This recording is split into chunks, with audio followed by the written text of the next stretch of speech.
So Jason's already in the ring for a one-on-one contest against the intellectual saviour of the masses, my old friend Damien Sandow. The Genius 2012.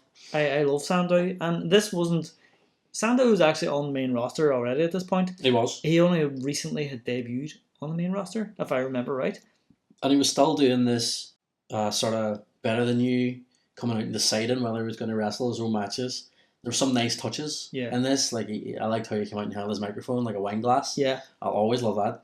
But he decided, he wasn't going to demean himself against Jason Jordan, so we don't actually get to see him wrestle here. Yeah. But that was the gimmick at the time. He calls Jordan an ignoramus. Do you think it helped or hurt this version of NXT bringing kind of, I wouldn't say Sandow is an established star, but he's a star that people knew? I think it always helps when you bring someone down from the main roster. Yeah. Just to give it a bit more eyes. Yeah. There's certain people that they do bring down here, like we'll talk about Tyson Kidd in a minute, who absolutely lended a lot to NXT. Yeah. In these early days of NXT too, if you remember, they had matches where John Cena came down. A few other, I think they would have dark matches after the show with Sheamus and whoever as well to sort of keep the fans happy and make them stick around for the whole taping. There's people like Damien Sandow then, the Usos, who were on the main roster but maybe not main eventers, who would come down and have matches, and even some of them lost to the up and coming talent, which I think really does help. Yeah. And if you're going to bring them down, you may as well use them to put somebody over, at least have great matches. Yeah. Damien Sandow had been in WWE before as Idol Stevens, you remember? No. In a tag team, they were on SmackDown very briefly with Michelle McCool as their manager before she had much of a personality, and she was doing like the teacher gimmick. Okay. And she would come. I remember the teacher gimmick. She'd come out with a big long ruler, which I think you were meant to presume she disciplined the lads with. So what did Sandow wear then? So it was a tag team. It was the Idol Stevens, KC James, and he had like longer hair, and they had really generic ring gear that they looked like they made themselves and carried all the way up from the Indies. But they didn't last long. Okay. They definitely didn't set the world on fire. Well, it's nice then that Sandow had another chance to shine here. Like, that's a totally forgettable tag team. I can't remember them at all. I remember Michelle McCool. I probably remember her character from that time. And she obviously outshone the tag team.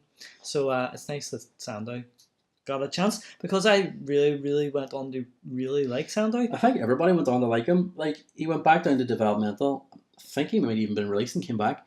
But either way, it came back as this sort of modern day version of the Genius. Yeah. And maybe Michelle McCool really was a teacher, because if he came back smart, maybe that's what they were doing. They were studying. She gave him a good smack with that ruler.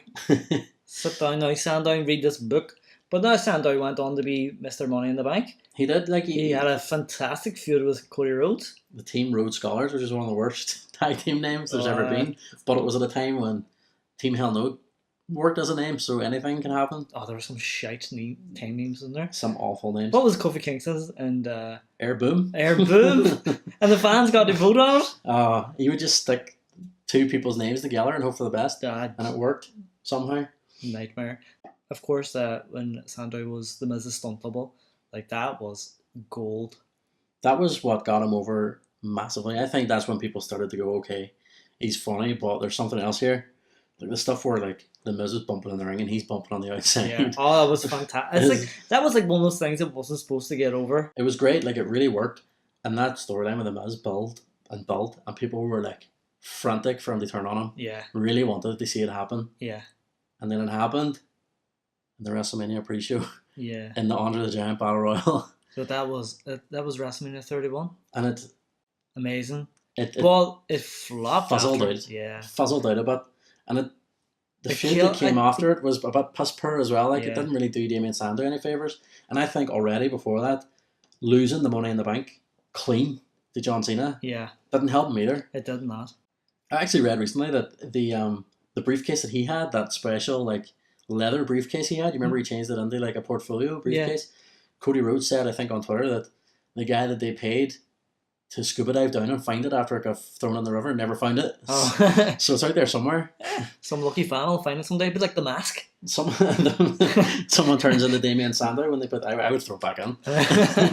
Looking in retrospect, I would throw it back in. After this storyline with the Miz, he sort of, they try to keep him being funny, He did. Remember, he did like the meta powers of Curtis Axel. One was Hulk Hogan, one was Macho Man. Well, he had like this really serious promo after the feud with the Miz. He kind of came to the ring, and he was like, "New character. I've got this attitude. I'm going to be entertaining, but I'm going to like be world champion someday." And then the very next night, he's like dressed up as the Macho Man. Aye.